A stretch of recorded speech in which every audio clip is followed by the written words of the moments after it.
We were told, oh, come back when you have 1,000 transactions of data. Come back when you have 10,000 transactions of data. Well, I mean, it was millions. Right. It was millions of transactions before a bank said, oh, actually, we'll finance this. Today I'm meeting with Tate Hackert, co-founder of ZayZoon, an earned wage access platform. They're building the infrastructure to allow employees access to their wages before payday. And they're on a mission to save 10 million employees $10 billion. Let's go chat with them about it. Would love to start, in the early days, and I know you were lending money off of Craigslist to start, so if you want to give a kind of a quick intro as to who you are, what you are, and what ZayZoon does. We're in Calgary right now. I'm not a Calgary native. Yep. I came from Vancouver Island. Vancouver Island, west coast of Canada. Grew up commercial fishing. Okay. So far away from lending. Yeah. Did the university thing. Got a degree in economics. Grew up as a fringe millennial that was dabbling in computers my whole life. So Yep. Of course, there's a tie to technology and finance there, but really, it was the core of what I did growing up was blue collar work. Cool. Commercial fishing being a big part of that, and commercial fishing is interesting because you can make a lot of money in a really short period of time. And so, as a teenager, go out on the boat, work 30 days, come back with about $1,000 a day worth of money. So a lot of money at that time. And when I was 16, I did a second mortgage for someone, which basically means they are subprime. They couldn't get funds for whatever reason, and they wanted to get money privately. And so I did a second mortgage. A year later, I got a check back with interest, and I thought, oh, this is a pretty cool way to make money. I can give money out, get more money back. Yeah. And so as part of that, I put an ad up on Craigslist, as one does, and that ad said money available. Okay. And from there, I sifted through what you can imagine is hundreds and hundreds of emails, people reaching out for funds, and long story longer, between the age of 16 and 23, I lent out a little over $250,000 Wow. of my own capital in these Craigslist sourced loans. And this is just pure cash? Or Pure cash. Yeah. And what was really interesting to me through all of this was that, people are coming to Craigslist to try to get $1,000 or $2,000 to get by for a month or so. Right. And again, there must be other products that can help them. Yeah. And sure enough, there are, but they're very egregious. You have payday loans, you have overdraft fees, all these things that cost the consumer a ton of money. Yeah. And so I got very, very curious, tried to understand, why are these products so predatory? Are they just trying to make a bunch of money? Right. Or are they predatory for a reason? Turns out they're predatory for a reason. They incur a lot of losses. You have a lot of great customers that are subsidizing all of the bad customers. Totally. And so that was really sort of the start of ZayZoon. It was, how can we provide a similar utility, provide individuals with access to cash flow, without doing so at a very predatory rate. Right.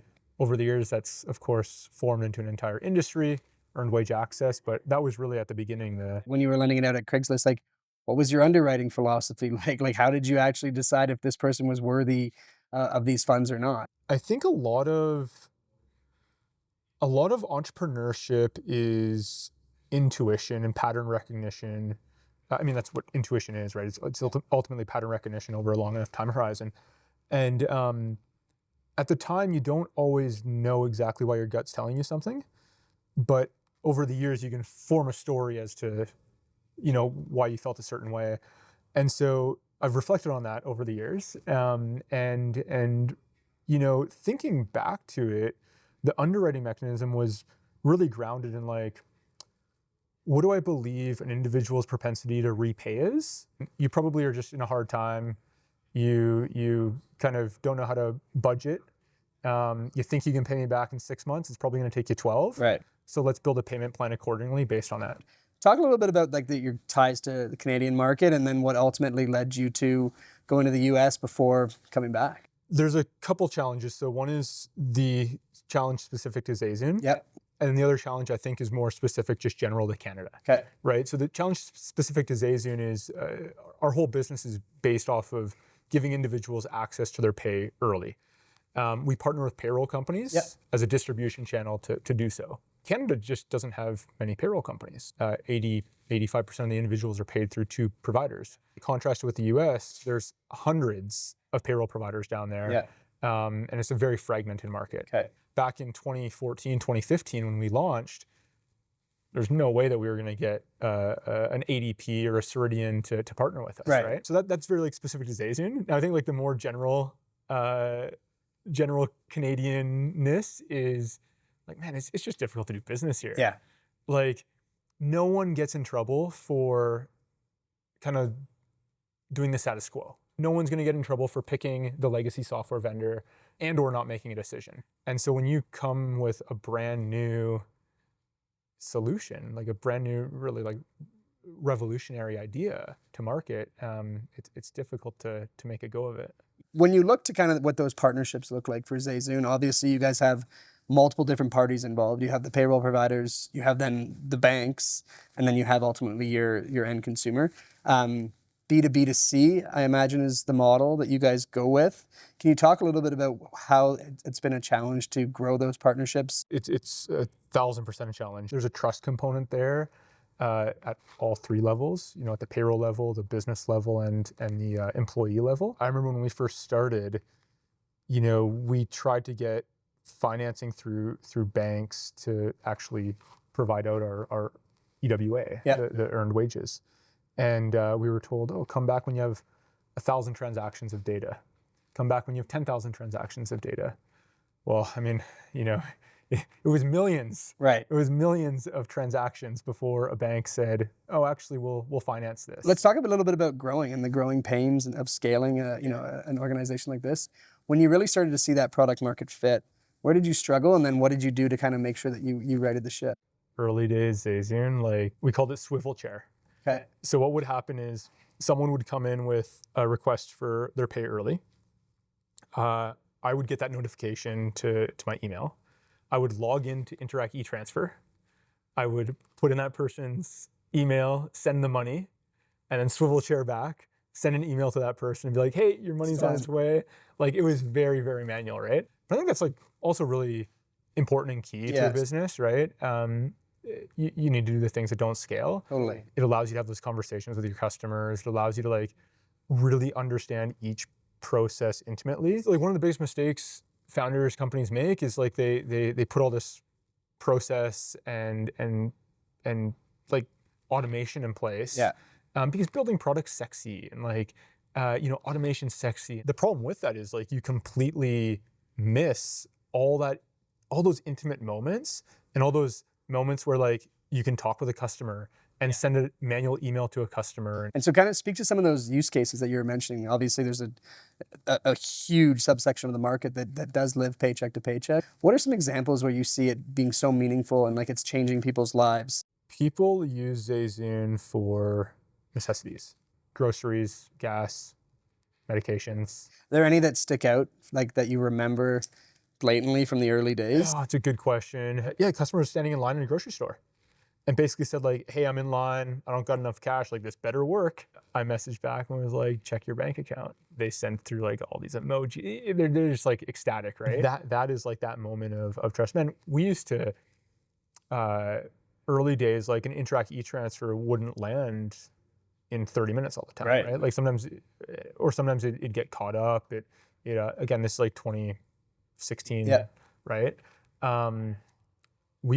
I would go across the street, do a wire, pay $45 for someone that's taking a $100 payout and paying us $4 in fees. Right. I would go and send a $45 wire so that it would hit their account in time. Every customer is so important in those early days. From there, kind of, how do you build that trust with the end consumer if they're not the ones that you're primarily selling to? I go back to Craigslist days. Like, if you were to think of who's going to go to Craigslist to get money and like meet up with this person at a coffee shop and, tell them your story and get handed over a fistful of cash, like you wouldn't think that anyone would do that. But to your point, like when people are in this moment of needing money, and the only things that exist out there to bridge that gap are really expensive predatory products, it's not very difficult to create trust with that consumer right away, right?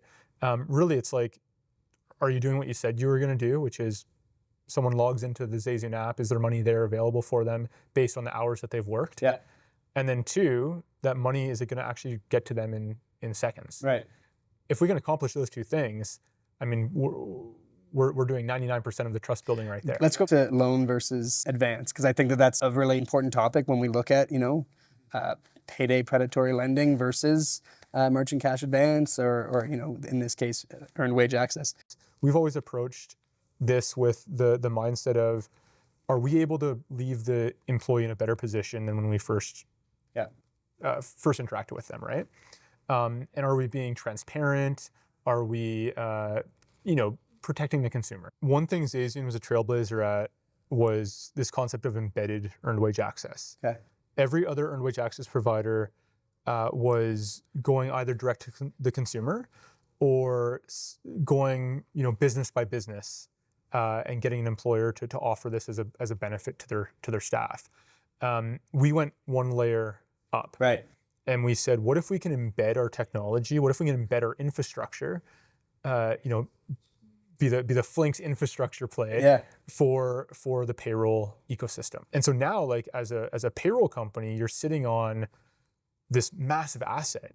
You have all of these employers and all of these employees, but you don't really know how to monetize them or engage them beyond the paycheck that they receive every 2 weeks. Right. Earned wage access is an amazing way to engage that base. Sure. So we call it at ZayZoon an opt-out motion. Okay. Basically, a payroll company goes, we're going to turn this feature on for everyone, unless, Mr. Employer, you don't want it. Right. Those employees then are able to self-discover ZayZoon. For us, it was like this embedded motion where we're able to go back to the employer and say, hey, this has been running for a couple months. You might not even have noticed, but we actually have a number of your staff that are using our product. Let's talk about your return to Canada. What's next, and what are you doubling down on? We're on a mission to save 10 million employees $10 billion. We've got our feet under us in the US now. We had a really good opportunity come up in Canada by way of a partnership with Scotiabank.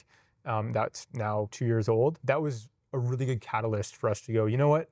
Like, it's time to come back. Right. Our mission to really expand our impact over those 10 million lives. Yeah. And so, we came back in full force. It's been interesting. It's building a startup inside of a big company. But there's also a pride attached to it. I was going to ask about that. Right? Yeah. Like we have 150 individuals that live in Canada that work for ZayZoon. They want to be able to walk down the street and see a ZayZoon poster in the window of the business that they're walking into.